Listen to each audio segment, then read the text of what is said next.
money ain't a thing.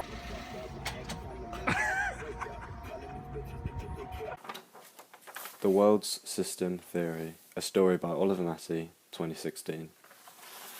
The world system theory, like the dependency theory, suggests that wealthy countries benefit from other countries and exploit those countries' citizens.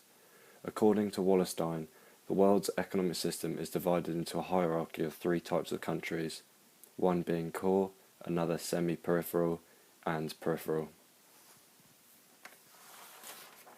Core countries, an example is the United States of America and Japan, are dominant, capitalist countries characterized by high levels of industrialization and urbanization.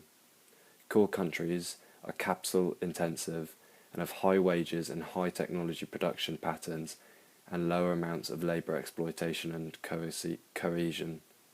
Core countries own most of the world's capital and technology and have great control over world trade and economic agreements. They are also the cultural centres which attract artists and intellectuals alike. Peripheral countries, for an example, Africa and low-income countries in South America are actually dependent on core countries for capital and are less industrialised and urbanised. Peripheral countries are usually agrarian and have low literacy rates and lack consistent internet access. Peripheral countries generally provide labour and materials to the core countries.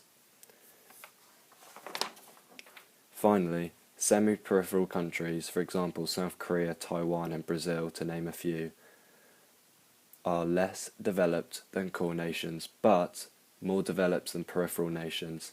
They act as the buffer between core and peripheral countries.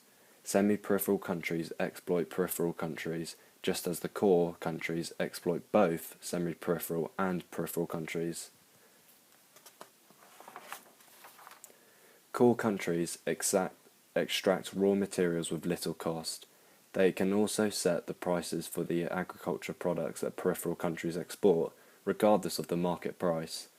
This forces small farmers to abandon their fields because they can't afford to pay for labour and fertiliser.